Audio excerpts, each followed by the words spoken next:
me gustaría un análisis tuyo de lo que ha ocurrido.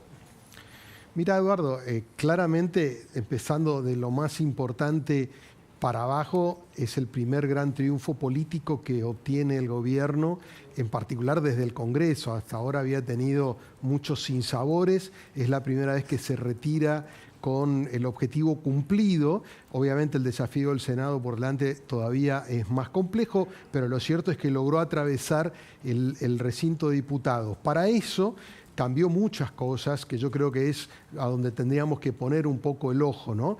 En primer lugar, obviamente, se mostró mucho más concesivo a la hora de hacer modificaciones en los proyectos.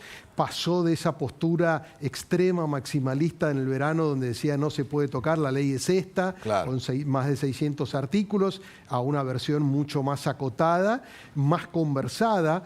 El otro cambio para mí ha sido todos los diálogos previos que hubo con los bloques, digamos, aliados y con los gobernadores. Eso hizo que entrara al debate ayer con un clima muy distinto, un poco más certero que lo que ocurrió en el verano.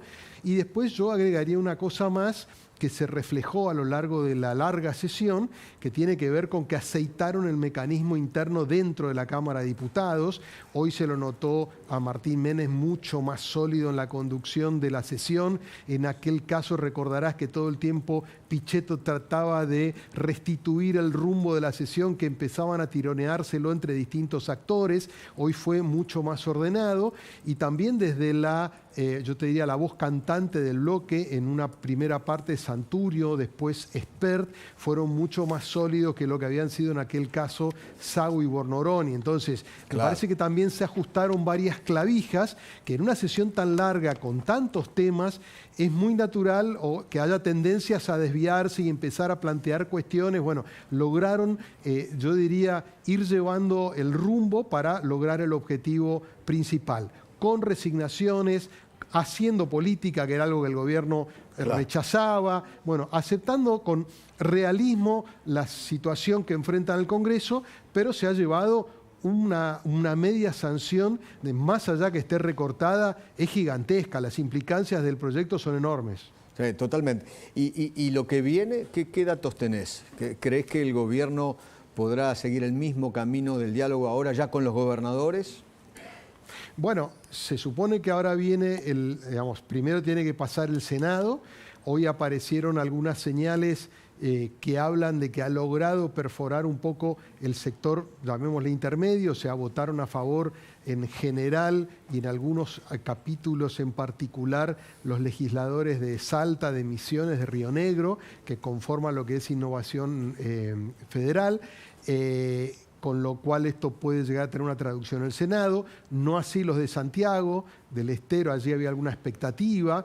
En el Senado yo te diría que son no más de 4 senadores los que inclinan la balanza en un sentido u otro, con lo cual va a estar muy fino, pero en este caso también parte de la negociación, metieron el pacto fiscal que incluye, por ejemplo, el tema de ganancias que pedían los gobernadores. Que pedían los gobernadores. Ahora, ojo, que también hay senadores que no responden a ningún gobernador. Sin duda. A ninguno de los gobernadores. Por ejemplo, no sé, pienso en Maxi Abad, por ejemplo, de la provincia de Buenos Aires, no responde a Kicillof.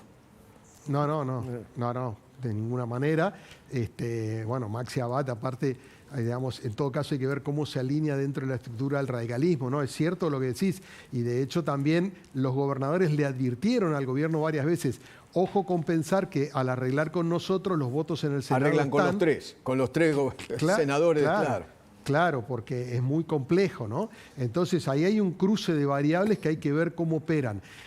Es cierto que no se hizo una negociación paralela, espejo, como se hacía en otras oportunidades de negociar al mismo tiempo diputados y Senado, pero está claro que sobre todo francos, pero también Karina Milei y otros funcionarios estuvieron circulando más por el interior del país tratando de anudar algún tipo de acuerdos. Bueno, yo creo que vamos a llegar a un momento crucial en el Senado cuando a partir de la semana que viene. Jorge, querido, en el Senado entonces va a haber 2 tipos de negociación. Una con los gobernadores y otra individualmente con los senadores que no respondan a los gobernadores. Sin duda. Es más, yo te diría que hay como 3 niveles, llamémosle, de fidelidad.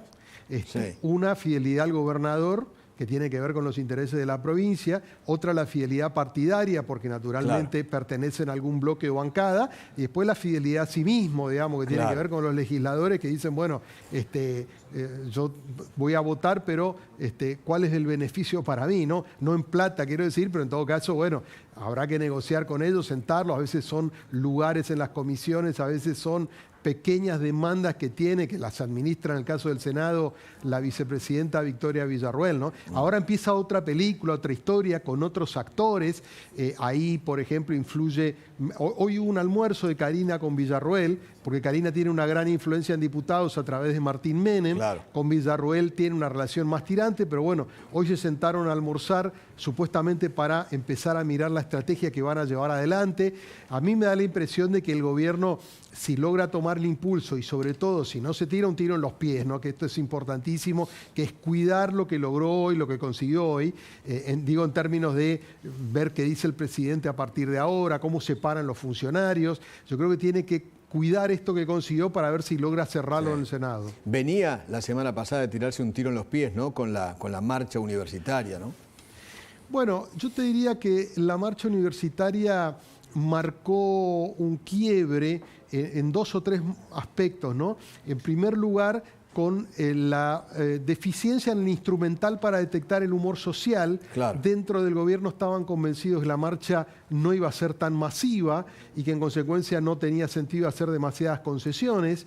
Después también marcó una secuencia de errores administrativos, burocráticos, malos entendidos y subestimaciones de lo que representaba el tema de las universidades, por lo cual los pagos quedaron trabados, el mensaje no llegó del secretario, el subsecretario para la ministra y el presidente. Bueno, todo eso eclosionó en una marcha que fue distinta a las anteriores y que yo creo que no en el propio Milei, que parece convencido de que fue más político otra cosa, pero los funcionarios que estuvieron en contacto con el tema admiten que ahí hubo una secuencia de errores que deberían tratar de evitar. Y la prueba está, Eduardo, que inmediatamente después, yo como digo, me parece que tenemos que empezar a mirar más al gobierno y en particular a Milei por lo que hace y no tanto por lo que dice. Después, al final, eso se sentó a negociar. ¿Sabes qué, ¿no? Jorge?